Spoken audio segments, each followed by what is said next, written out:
Hello viewers, I am শুভ মল্লিক পিঙ্কু। আজকে আমরা কিভাবে শুভ নিনজা টেকনিক দিয়ে 2 সেকেন্ডে মুখস্থ ব্যতীত টেকনিক দিয়ে চোখের পলকে যোগমূলকের যোজনী নির্ণয় করা যায় তা শিখব। প্রথমেই এখানে আপনারা পোজ করে একটা স্ক্রিনশট নিয়েছেন। এই যোগমূলক ব্যতীত অন্য কোনো যোগমূলক বিশেষ করে 9, 10 এবং ইন্টারমিডিয়েটে ব্যবহৃত হয় না। এই যোগমূলকই বেশিরভাগ ব্যবহৃত হয়। এখন আমরা জেনে নেব যে এই যোগমূলকগুলো কীভাবে নিনজা টেকনিক দিয়ে মুখস্থ করবেন। মুখস্থ নয়, মুখস্থ তো এখনো জগতে একটা অবিশ্বাস স্বরূপ। মুখস্থ ব্যতীত কীভাবে নিনজা টেকনিক ব্যবহার করে চোখের পলকে নির্ণয় করবেন, চলুন আমরা শিখে নিই।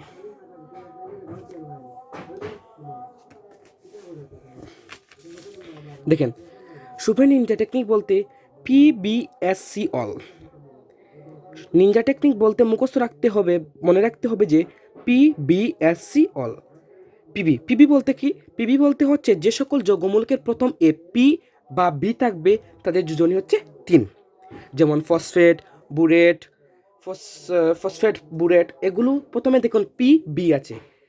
দেখুন এখানে আলফাবেটের একটা ব্যবহার আছে যে পি বি যোগমূলকের প্রথমে থাকলে যোজনী 3 এবং যোজনীতে 2 হবে যদি যোগমূলকের প্রথমে এস বা সি থাকে। যেমন সালফেট, কার্বনেট, তারপর আপনার আছে যে সালফাইট, এগুলো যোজনী কি 2।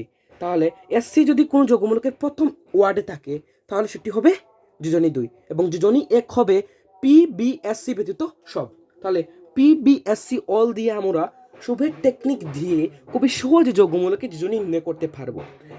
তাছাড়াও একটা ব্যতিক্রম আছে যে দেখেন, ব্যতিক্রম হলো ফসফেনিয়াম তো পি প্রথমে আছে, প্রথমে লেখা ছিল যোগমূলকের প্রথম এ পি বা বি হলে।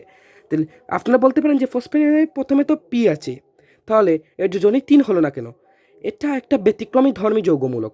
ফসফেনিয়াম এর প্রথমে পি থাকা সত্ত্বেও এটা মনে রাখতে হবে যে এই ধনাত্মক আদান হওয়ার জন্য এর যোজনী হচ্ছে 1। শুধুমাত্র যৌগমূলকের মধ্যে ফসফেনিয়াম ও অ্যামোনিয়াম এ হচ্ছে আমাদের ধনাত্মক প্রান্তযুক্ত যৌগমূলক। আর কোনো যৌগমূলক এ ধনাত্মক আয়ন নেই, শুধুমাত্র ফসফেনিয়াম ও অ্যামোনিয়ামে ছাড়া। তাহলে দেখে নিন আমরা কীভাবে শুভ নিনজা টেকনিক PBSC অল দিয়ে শুভ নিনজা টেকনিক দিয়ে যৌগমূলকের যোজনী নির্ণয় করবো। দেখেন, কার্বনেটের প্রথমে কি আছে? সি আছে। সি দেখেই আমরা বুঝে ফেলবো যে PBSC।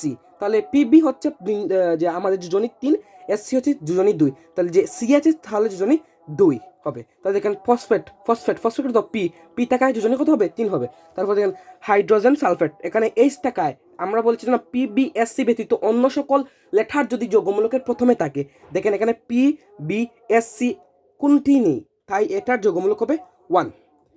আশা করি বুঝতে পেরেছেন এই যৌগমূলক কীভাবে নির্ণয় করতে হয়। এটা দেখা মাত্র এখন আপনাদের মাত্র 2 সেকেন্ড লাগবে বলে দিতে।